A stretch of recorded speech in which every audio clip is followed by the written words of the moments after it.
ॐ अज्ञानतिमिरान्धस्य ज्ञानञ्जनशलाकया चक्षुरुन्मीलितं येन तस्मै श्रीगुरुवे नमः।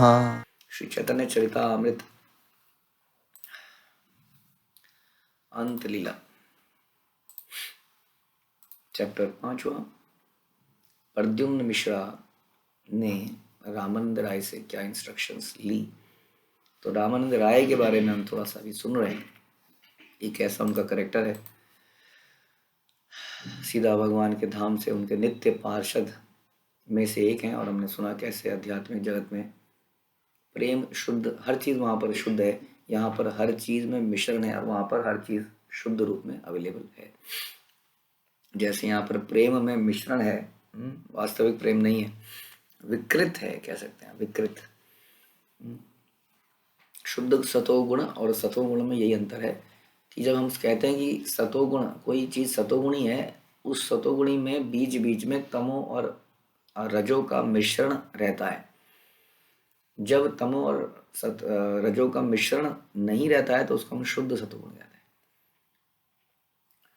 क्योंकि संसार में हम जैसे हम कथा सुन रहे हैं तो कथा सुनते हुए हम सतोगुण में हो जाते हैं, लेकिन जैसे ही संसार में जाते हैं हम फिर से रजोगुण से प्रभावित हो जाते हैं, और फिर रात आते आते हम तमोगुण से प्रभावित हो जाते हैं।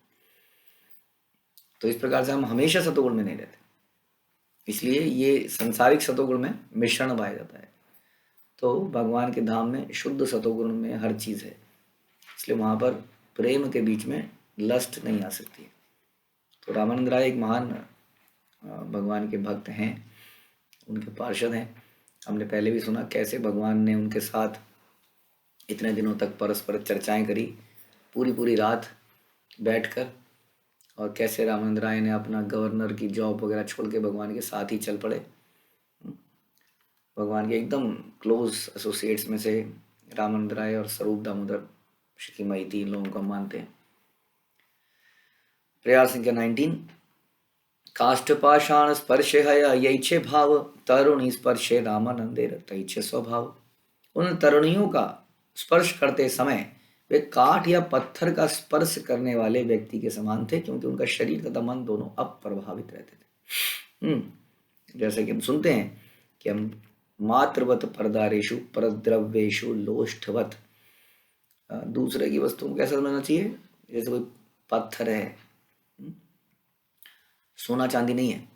क्या है, सोना चांदी भी कैसा लगना चाहिए, पत्थर है, बेकार है ना। हम पत्थर कई बार इकट्ठे भी कर लेते हैं, थोड़े दिनों में फेंक देते हैं।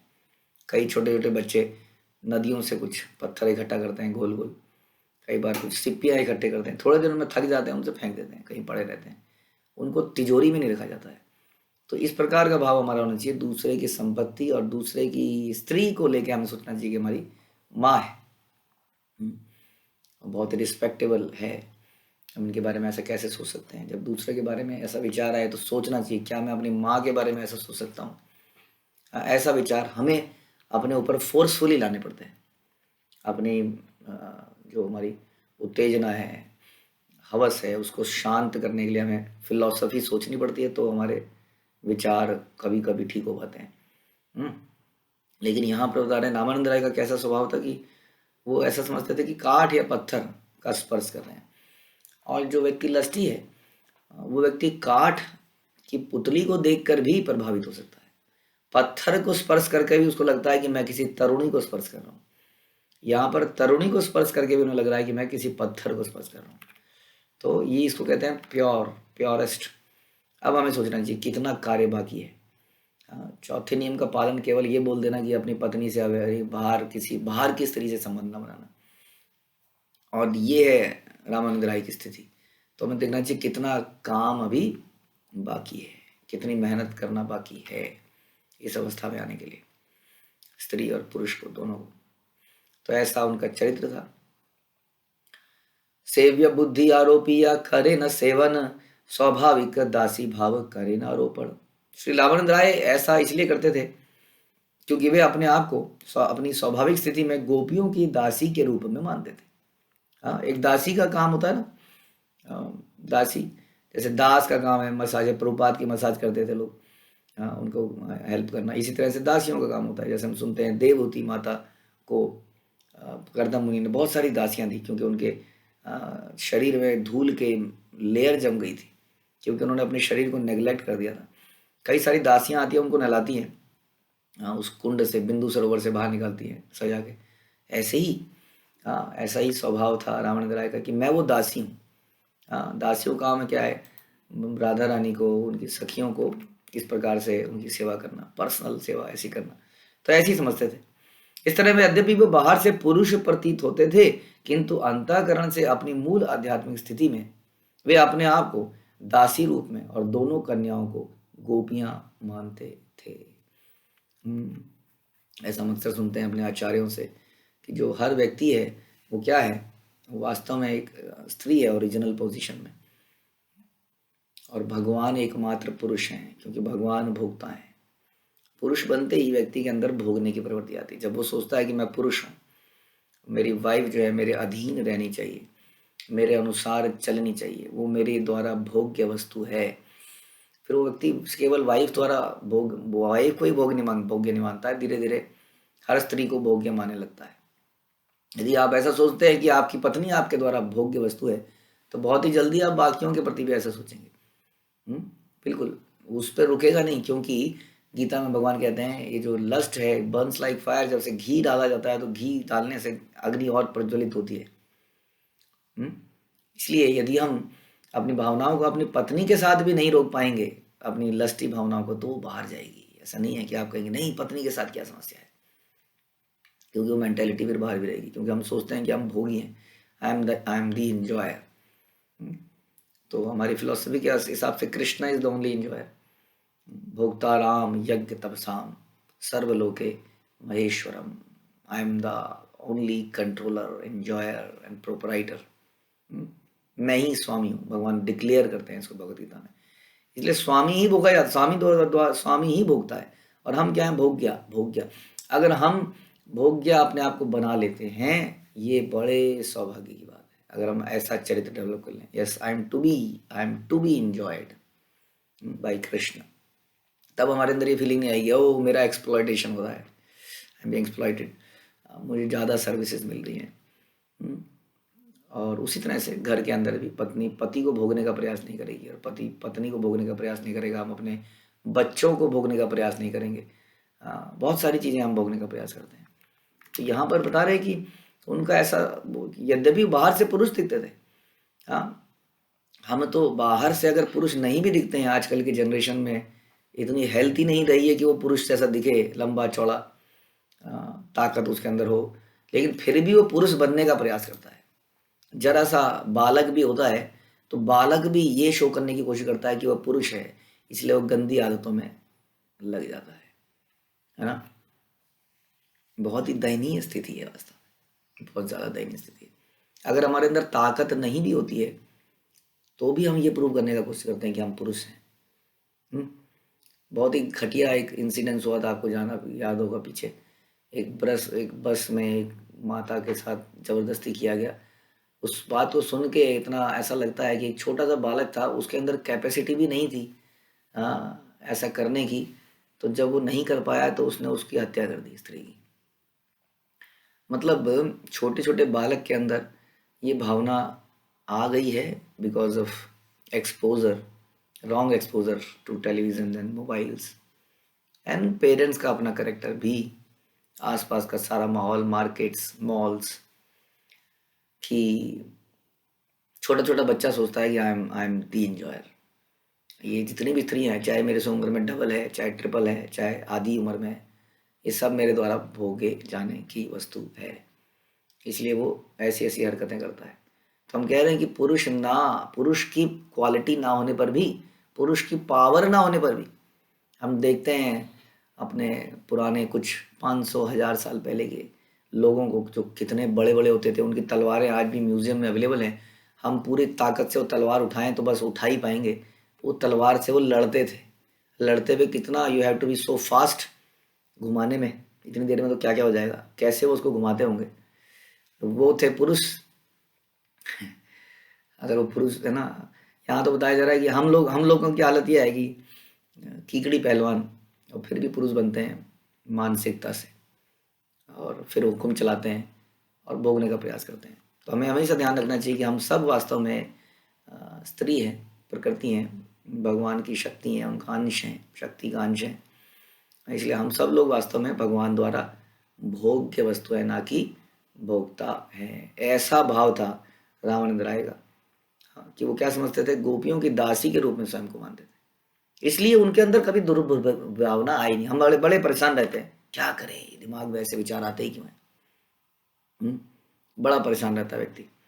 तो क्यों आते हैं? क्योंकि कहीं ना कहीं अभी भी हम अपने आप को भोक्ता मानते हैं, जो कि और तरीकों से भी दिखता है। जब हम नाराज़ हो जाते हैं, हमें गुस्सा आ जाता है, क्योंकि भोक्ता की डिमांड यदि पूरी नहीं हो तो उसे गुस्सा आता है। चीज़ें हमारे हिसाब से नहीं होती हैं तो हमें गुस्सा आता है। तो वी आर कंट्रोलर। हाँ, तो कंट्रोलर, प्रोपराइटर एंड एंजॉयर, भोक्ताराम जगतपसाम सर्वलोके महेश्वरम, ये तीनों फीलिंग हमारे अंदर रहती है। कौन सी? That I am the controller, I am the enjoyer, I am the proprietor. Basically I am the proprietor, therefore I am the enjoyer, therefore I am the controller. कि मैं ही मालिक हूँ। ये हम बोलते नहीं है, ऐसे बोलने में तो हम बोलते हैं कि कृष्ण नित्य दास, कहीं ना कहीं अंदर डीप ये भावना रहती है कि आई एम दी प्रोपराइटर। ओके, तो अंतःकरण से अपनी मूल आध्यात्मिक स्थिति में वे अपने आप को दासी के रूप में और कन्याओं को गोपियां मानते थे। तात्पर्य श्री बताते हैं कि श्रील भक्तिविनोद ठाकुर अपने अमृत प्रभा भाष्य में लिखते हैं कि श्री रामानंद राय ने जगन्नाथ वल्लभ नाटक की रचना करी और इस नाटक के भावों के प्रदर्शनार्थ उन्होंने 2 पेशेवर नर्तकियां और गायिकाएं लगा रखी थी। हाँ, ऐसी लड़कियां जो देवदासी कहलाती हैं, आज भी जगन्नाथ मंदिर में लगाई जाती हैं, जहां पर महारी कहलाती है। श्री रामानंद राय ने ऐसी 2 कन्याएं लगा रखी थी, और चूंकि उन्हें गोपियों का अभिनय करना था, अतएव उनको इसकी शिक्षा देते थे कि कैसे गोपियों के जैसे नाचा जाए, व्यवहार किया जाए। चूंकि गोपियां पूज्य हैं, अतएव रामानंद राय, जो कि उन कन्याओं को गोपियों तथा स्वयं को उनकी दासी मानते थे, स्वयं ही उनके शरीर को पूरी तरह स्वच्छ रखने के लिए तेल की मालिश करते थे। क्योंकि रामानंद राय सदैव गोपियों के दासी का पद स्वीकार करते थे, अतएव इन कन्याओं के साथ उनका पूर्व अभ्यास वास्तव में आध्यात्मिक स्तर पर होता था और वो उससे जरा से भी उत्तेजित नहीं होते थे। क्योंकि रामानंद राय द्वारा उन कन्याओं की सेवा करते समय निजी इंद्रिय तृप्ति का प्रश्न नहीं था, अतएव उनका मन स्थिर था तथा उनका शरीर निर्विकार था। इसकी ना तो किसी को नकल करनी चाहिए, ना ही रामानंद राय के अतिरिक्त किसी में ऐसी मनोवृत्ति संभव है, जैसे कि आगे श्री चैतन्य महाप्रभु बताएंगे।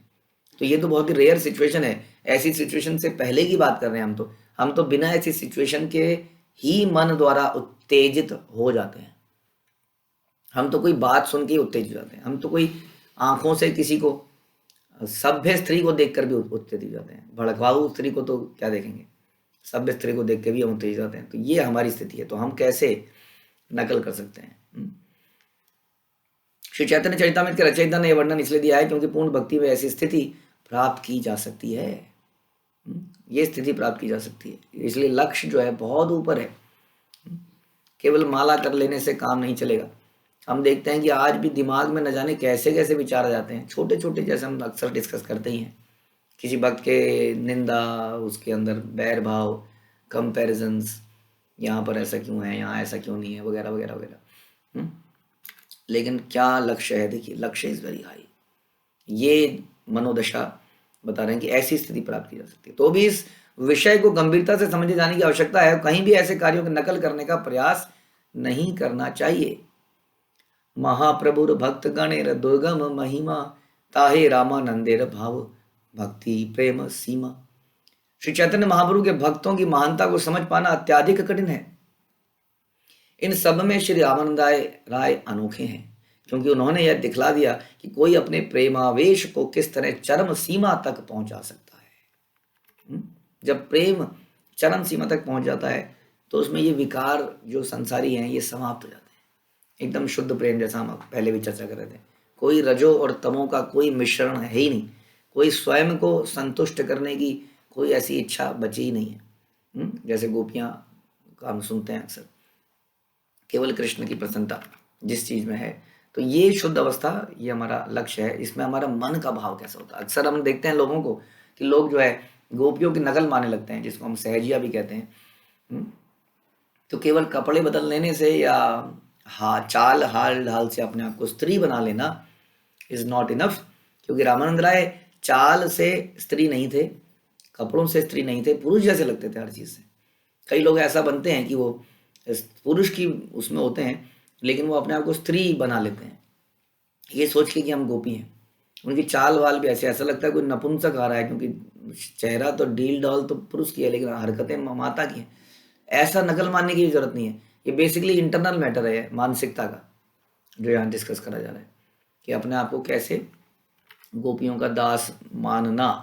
तो ये है चरम सीमा जो यहाँ पे बता रहे हैं कि महाप्रभु के भक्त इस प्रकार के हैं, उन्हें समझना कठिन है, लेकिन वो अपने चरित्र से दिखाते हैं कि भक्ति क्या है। तबे से ही दुई जने नृत्य शिखाईला, गीते रगुड़ अर्थ अभिनय कराईला। रामानंद राय ने दोनों लड़कियों को नाचने तथा नाटकीय अभिनय द्वारा उनके गीतों के गूढ़ अर्थ को व्यक्त करने का निर्देशन दिया। तो ये बड़ा इंपॉर्टेंट है, हमारे सारे आचार्यों ने ऐसा किया। हम देखते हैं हमारे आचार्यों ने नाटक लिखे बहुत सारे, ऐसे नृत्य कराए, क्योंकि इट्स ऑल अबाउट प्रेजेंटेशन। जब उसी ज्ञान को डिफरेंट तरीके से प्रेजेंट किया जाता है तो लोग बड़े रिसेप्टिव हो जाते हैं और उसको लेने लगते हैं। उसी ज्ञान को कथा के रूप में सुनने वाले लोग कलयुग में बहुत कम हैं। बहुत कम लोग हैं जो कथा के रूप में डायरेक्ट इस फिलॉसफी को सुनने का बैठेंगे भी, ये भी बैठेंगे भी नहीं वहाँ पर, और बैठेंगे तो दिमाग में क्या क्या चलता रहेगा। लेकिन इन लोगों को आदत है सिनेमा देखने की, तो इनके सामने नाच गाना नाटक प्रस्तुत किया जाएगा तो ये उसको देखेंगे, और उसके माध्यम से हम लोग इनको फिलॉसफी दे सकते हैं, जैसा कि यहाँ चल किया जा रहा है। संचारी सात्विक स्थाई भावेर लक्षण, मुखे नेत्रे अभिनय करे प्रकटन। उन्होंने उन दोनों को संचारी सात्विक तथा स्थायी भावों के लक्षणों का मुख, नेत्र तथा शरीर के अन्य भागों की गतियों द्वारा व्यक्त करना सिखाया। बड़ा मुश्किल काम है संचारी सात्विक स्थायी भावों के लक्षण, जो क्योंकि गोपियां बनी है तो गोपियों के अंदर कितने विकार कितने प्रेम के स्वभाव पैदा होते हैं, उनको अपने आंखों से चेहरे से दिखाना है। आप देखेंगे कि जो पुराने नाटक हैं, पुराने जो नृत्य हैं, वो नृत्य कलाओं में भरतनाट्यम कथकली वगैरह अगर आप देखेंगे पुराने, आज भी भारत के साउथ इंडिया में डांस देखते हैं, आप देखेंगे बिल्कुल भगवान की कथाओं के लिए उसमें आंखें इतनी मटकेंगी, इधर जा रही आंख उधर जा रही है, इधर चेहरे के भाव बड़े इंपॉर्टेंट है। कुछ एक्सप्रेशन ऐसे होंगे जो मुंह पे ही एक्सप्रेशन आ रहे हैं, तो यानी कि पैरों का पटकना, हाथों का चलना, मुंह के एक्सप्रेशन, बहुत मुश्किल डांस होता था ये। केवल हाथों को ऐसे नहीं मोड़ना होता था जैसे कोई एक्सरसाइज कर रहा है। आज की डेट में एक्सरसाइज को डांस बना दिया गया। तो डांस बड़ी एक अपने आप में कला है, कई सालों तक करते करते करते आदमी इसको सीखता था। तो ये लक्षण उसमें चेहरों से नेत्रों से दिखाए जाने के लिए रामानंद राय ने उनको ट्रेनिंग दी। भाव प्रकटन लस्य राय ये सिखाए, जगन्नाथेर आगे दुहे प्रकट देखाए। स्त्री सुलभ नृत्य भंगिमाओं के माध्यम से रामानंद राय द्वारा प्रशिक्षित दोनों तरुणियों ने इन भाव अभिव्यक्तियों को भगवान जगन्नाथ के समक्ष हूबहू प्रदर्शित कर दिया। यस, तो this is the purpose of dancing. Dancing का पर्पस अपने शरीर का प्रदर्शन नहीं है, डांसिंग का पर्पस दूसरे को उत्तेजित करना नहीं है, जैसा कि आजकल हो रहा है। डांसिंग का पर्पस ये भी नहीं है कि मैं दिखाऊं कि मैं कितना आसानी से अपने शरीर को तोड़ मरोड़ सकता हूँ। आजकल हम देखते हैं माताओं के अंदर बड़ा वो है, ट्रेंड है, मेरी बेटी भी डांस सीखे। प्रभु जी में भी है, मेरा बेटा भी डांस सीखे। प्रभु जी तो लोग भक्तों में आने के बाद प्रभु जी लोग सोचते हैं कि डांस क्या करेगा, लेकिन माताएं भी सोचती हैं हाँ डांस तो आना चाहिए, लड़की है तो डांस तो आना चाहिए। क्या फायदा ऐसे डांस का जो समाज में इस तरह की उत्तेजना पैदा करे। यहाँ बता रहे हैं कि डांस का पर्पस क्या है बहुत अच्छे से रामानंद राय, और यहाँ दिखा रहे हैं कैसे उन तरुणियों ने उस डांस को जगन्नाथ जी के सामने दिखाया, कैसे भाव दिखाए, कैसे अपने आँखों को प्रदर्शन दिखाया, कैसे गोपियों के प्रेम को उन्होंने अपने उससे स्वभाव से दर्शाया। तो ये है, कोई भी चीज़ अगर हम भगवान की प्रसन्नता के लिए यूज़ कर पाएँ तभी उस कला का लाभ है, नहीं तो उस कला का कोई लाभ नहीं है। ऐसी कोई, इससे बेटर है कि कला नहीं आए, क्योंकि जब कलाएं आ जाती है तो कलयुग भी आ जाता है साथ में, कली भी कलाओं के साथ कली आ जाता है, हमारे अंदर अहंकार आने लगता है, बहुत सारी चीज़ें आ जाती है। संसार में लोग हमारी वाहवाही करने लगते हैं, फिर बोलते हैं जरा उस पर करके दिखाओ, ये करके दिखाओ, तो हम फिर बह के कहीं पहुंच जाते हैं, बिल्कुल ही डिफरेंट हमारे सामने ऐसे बहुत सारे एग्जाम्पल हैं। एक हमें कुछ व्यक्ति मिले थे जो कि गला बड़ा अच्छा था, गाना बड़ा अच्छा जानते थे, तो हमने उनको बहुत प्रेरित किया कि आप भगवान के लिए गाइए। लेकिन समहाउ ऑफिस में, स्कूल में, कॉलेजेस में, हर जगह प्रशंसा मिलते मिलते मिलते मिलते मिलते उनके दिमाग में ये डाल दिया गया कि ये जो गाना है ये सेवा है मानव समाज की। यदि आप फिल्मी गाना गाते हो तो कितने सारे लोग हैं जो दुखी हैं, ऑफिस से थक के आते हैं, वो उन गानों को सुनते हैं तो सुकून पाते हैं। ऐसा बिल्कुल नहीं है। हाँ, एक तरह का अपने कुकर्मों को ढकने का बड़ा अच्छा तरीका है। इन गानों को सुन के किसी को शांति नहीं मिलती है, उत्तेजना पैदा होती है। ये जो हम सुनते हैं बॉलीवुड, हॉलीवुड, ये गाने, तो यदि गले को अगर भगवान के गीत नहीं गाए जैसे हम सुनते हैं, कितने ऐसे ऐसे हमारे नरोत्तम दास कैसा भगवान के लिए कैसा गीत गाते थे। आज भी उनके गीत लिखे गए हैं, अलग वो ऐसे कवि जाने जाते हैं समाज में। हरिदास हम सुनते हैं किस प्रकार से भगवान के लिए गाते थे, और उनके शिष्य कितने सारे बने जो अकबर भी उनको बुलाने के लिए आए कि आइए आप मेरे नवरत्नों में शामिल हो जाइए, यहाँ पर गाइए मेरे लिए। उन्होंने कहा मैं ये गला जो है ये केवल भगवान के लिए गाता है, किसी राजा के लिए नहीं गाता है। तो ऐसे हमें अपनी कलाओं को भगवान के लिए इस्तेमाल करना चाहिए और कोई पर्पज नहीं होना चाहिए। Not to show the skill, not to get the clappings. तो समाज में लोग वैश्याओं के नाचने पर भी क्लैपिंग करते हैं। आप देखेंगे कोई भी वीडियो, कोई भी यूट्यूब की वीडियो जिसमें कुछ ऊट-पटांग चीज़ है, उसके व्यूअर्स मिलियंस हो जाते हैं। हाँ, और कोई आप सच्ची बात बोलते हैं तो उसके व्यूअर्स होते ही नहीं है। लोगों को चड़क बड़क पसंद है, इसलिए तालियों की गड़गड़ाहट is not the should not be the purpose. तो इन तरुणियों ने अपने भाव व्यक्तियों को भगवान जगन्नाथ के समक्ष हूबहू प्रदर्शित कर दिया। तबे से ही दुई जने प्रसाद खाइला, निभृते दुहारे निज घर पठाइला। और तब रावण राय ने दोनों तरुणियों को प्रचुर प्रसाद खिलाया। बड़ा प्रसन्न हो गए उनसे, और किसी को प्रकट किए बिना उन दोनों को उनके घर भेज दिया। ऐसा नहीं था अब काम खत्म हो गया चलो अब एंजॉय करते हैं। अब सिनेमा में हमने राम की भूमिका निभा दी है, पीछे से सिगरेट पीने में क्या प्रॉब्लम है। अब देखते हैं ऐसा संसार में जितने राम, सीता, लक्ष्मण, कृष्ण का रोल अदा करते हैं कई बार लोग, उनका निजी जीवन हम देखते हैं कई बार तो बड़ा घिनौना है। लेकिन समाज में लोग इतने अंधे हो जाते हैं कि उन लोगों के जाके पैर छूने लगते हैं। हाँ, लेकिन फिर भी उन लोगों को शर्म नहीं आती है कि ये लोग हमें कितना शुद्ध मान रहे हैं और हम कैसे कर्म कर रहे हैं। इसलिए जो भी हमारे रोल मॉडल हैं, जरा उनके निजी जीवन को देखिए कि उनका निजी जीवन कैसा है। संसार में लोग देखने से बड़े अट्रैक्ट हो जाते हैं। कोई आदमी बड़ा सुंदर लगता है, जैसा आजकल हो गया है, बहुत कथा कर रहा है या कुछ कर रहा है, दिखने में भक्तिमय कार्य लग रहा है, बड़ा डील डॉल है, बड़ा सुंदर लगता है, लोग उसके फैन हो जाते हैं, उसके पैर छूने को, उसके साथ सेल्फी खिंचवाने को तैयार रहते हैं दिन रात। Just by looking at the fame. इस दुनिया में संसार के लोग पागल हैं फेम के लिए। किसी फेमस व्यक्ति के साथ फोटो खिंचा के उस फेम को अपने लिए ट्रांसफर करना चाहते हैं। वाई वी गेट सेल्फीज इन इन ये जो हमारे इतने सारे जो लोग हैं जो बड़े चर्चित हैं, इन चर्चित लोगों के साथ हम सेल्फी क्यों खिंचाना चाहते हैं। देखिए he is very famous and I am with him, I am with her.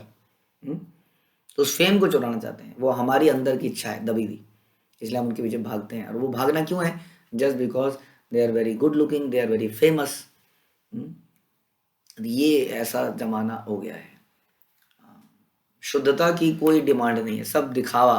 What is, जो दिखता है वो बिकता है, ऐसा बोला जाता है समाज में।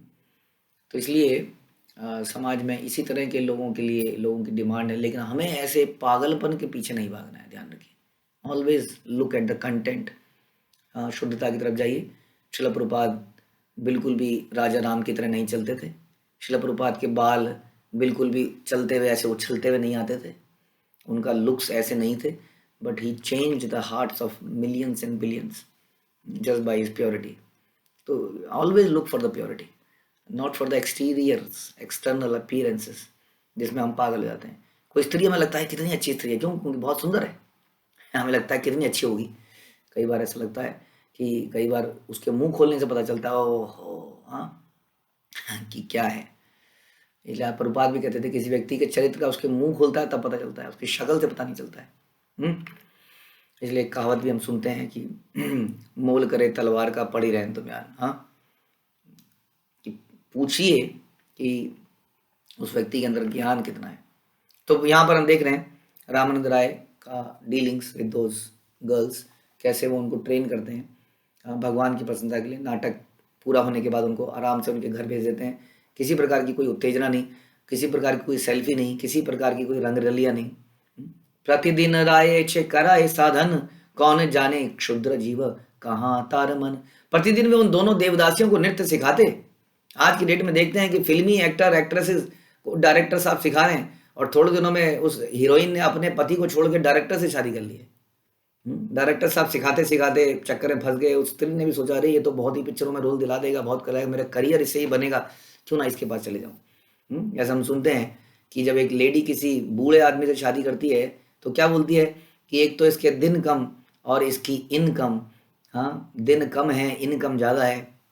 बेसिकली प्रभुपाद ने ऐसा कई जगह लिखा है, जब एक स्त्री एक पुरुष को देखती है तो देखती है कि बटवा कितना गर्म है, हाँ, और एक जब पुरुष एक स्त्री को देखता है तो देखता है शरीर कितना गर्म है। और इस प्रकार दोनों भोगी बनना चाहते हैं, और इसी कारण से ये सारे अनर्थ संसार में, जिसके कारण इंसान कभी सुखी रह ही नहीं पाता है, इस संसार में भी नहीं, और मृत्यु के बाद तो उसके साथ क्या होगा। तो वो प्रतिदिन देवदासियों को सिखाते थे, नृत्य सिखाते थे। जिन शुद्र जीवों के मन सदैव भौतिक नृत्य में लीन रहते हो, भला उनमें से ऐसा कौन होगा जो रामानंद राय के मनोभाव को समझ सकता हो। कृष्ण की तुष्टि के लिए रामानंद राय द्वारा गोपियों की सेवा पूर्णतः आध्यात्मिक जगत का व्यवहार है। आध्यात्मिक परिवेश में पूर्ण रूपेण रहे बिना रामानंद राय के कार्यों को समझ पाना अत्यंत कठिन है। मिश्रेर आगमन राय सेवक कहिला, शीघ्र रामानंद तबे सभाते आइला। जब नौकर ने रामानंद राय को प्रद्युम्न मिश्र के आगमन की सूचना दी तो वे तुरंत ही सभा कक्ष गए। अब ये प्रद्युम्न मिश्र की बात चल रही है कि प्रद्युम्न मिश्र की बात चली, किस प्रकार से प्रद्युम्न मिश्र वहां पर आए, जो कि इस चैप्टर का शीर्षक भी है कि प्रद्युम्न मिश्र किस प्रकार से रामानंद राय से शिक्षा लेते हैं। तो रामानंद राय के नौकर ने बोला कि प्रद्युम्न मिश्र आए हैं, तो रामानंद राय तुरंत सभा कक्ष में उनसे मिलने चले गए। मिश्र नमस्कार करे सम्मान करिया, निवेदन करे किछु विनीत हैया। उन्होंने प्रद्युम्न मिश्र को सादर नमस्कार किया और तब अत्यंत विनीत होकर इस प्रकार कहा, बहु क्षण आइला मोरे केह न कहिला, तोमार चरण मोर अपराध हैला।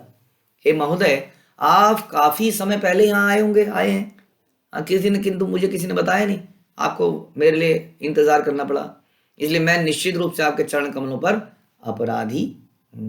विनम्रता, तुरंत देखते हैं विनम्रता उनकी, किसी को वेट। हालांकि रामानंद राय की पोजीशन क्या है आप सोच सकते हैं। कोई उनका वेट कर रहा है तो उनका क्या, is close associate of Chaitanya Mahaprabhu, लेकिन वो तुरंत कहते हो आपको मेरी वजह से वेट करना पड़ा, तो मैं आपसे क्षमा प्रार्थी हूँ। तुम्हारे आगमने मोरा पवित्र हैला घर, आज्ञा कर क्या करूं तुम्हारे किंकर। आपके आने से मेरा घर पवित्र हो गया है। क्योंकि एक वैष्णव अपने को निम्न नहीं मानता है, अपने से जूनियर को भी यही मानता है कि ये जूनियर से मुझे कृपा मिल रही है वास्तव में। ऐसे हमारे छोटे छोटे बच्चे हैं, बच्चों को बोझ नहीं समझता है, बच्चों को अपवित्र नहीं समझता है। क्यों, कौन बच्चों को अपवित्र समझता है? क्योंकि वो अपनी पोजीशन को भूल गया कि जब हम बच्चे थे तब हमारी क्या स्थिति थी। और जो आजकल के बच्चे हैं, तो जो भक्तों में हैं एटलीस्ट, वो कुछ तो कर रहे हैं, नाम जप रहे हैं, कुछ तो कर रहे हैं। और हमारी स्थिति क्या थी बचपन में, बड़ी दयनीय स्थिति थी। इसलिए वो इनको भी अपने से सीनियर मानता है या अपने को पवित्र करने वाला मानता है। हाँ, आपके आने से मेरा घर पवित्र हो गया, कृपया मुझे आदेश दें, मैं आपके लिए क्या कर सकता हूं, मैं आपका सेवक हूं। मिश्र कहे तोमा देखी थे हैला आगमने, आप ना पवित्र केलू तुम्हारे दर्शन है। प्रद्युम्न मिश्र ने उत्तर दिया, मैं तो केवल आपका दर्शन करने आया था, अब मैंने आपका दर्शन करके अपने आप को पवित्र कर लिया है ना। ऐसा माहौल अगर हो जाए तो संसार में कभी कोई समस्या नहीं आएगी। दैट इज हमेशा पीस बनी रहेगी। जब हम यही सोचते रहेंगे ना कि मैं निम्न हूँ, मैं जूनियर हूँ, तो सब कुछ बढ़िया चलेगा। प्रॉब्लम आती है कि मैं सीनियर हूँ, मुझे क्यों नहीं पूछा, मुझे क्यों नहीं दिया, मुझे क्यों नहीं बुलाया, मुझे क्यों नहीं ये, मुझे क्यों नहीं वो, मेरे साथ ऐसा क्यों किया गया, मेरे बच्चे के साथ ऐसा क्यों किया जाता है। हमेशा विचलित रहेगा मन। अगर ये भाव, प्रद्युम्न मिश्रा ने क्या बोला पलट के, अरे आप कह रहे हैं मैं आपका घर पवित्र हो गया, मैं आपका दर्शन करने आया था भाई, मैं आपको देख के पवित्र हो गया हूँ और मैंने आपका दर्शन कर लिया है। और आप पवित्र हो गया हूँ। अति काल देखी मिश्र, किछु ना कहिला, विदा हैया मिश्र निज घर गईला। ये देख करके काफी देर हो चुकी है, उसने रामानंद राय से कुछ भी नहीं कहा, प्रत्युत उनसे विदा ली और अपने घर लौट गया। जरूर कुछ करने आए होंगे, लेकिन अब लेट हो गया है, और लेट हो गया है तो उन्होंने कहा मैं अपनी वजह से इनको लेट नहीं होने दूंगा, लेकिन मैं दर्शन से ही पवित्र हो गया हूँ। जैसा हम सुनते हैं अक्सर, भक्तों के दर्शन से ही हमें भगवान की याद आती है। तो उन्होंने दर्शन किया, अपने आप को पवित्र किया और अपने घर लौट गए। लेकिन क्या वो करेंगे, क्या वो पूछेंगे, क्या उनका पर्पस था, यही इस चैप्टर का शीर्षक है। क्या उनको ज्ञान मिलेगा रामानंद राय से, ये हम सुनेंगे अगले प्रवचन में। तो यही समाप्त करते हैं। हरे कृष्णा। श्रील प्रभुपाद की जय, श्री चैतन्य चरितामृत की जय, श्री कृष्णदास कविराज की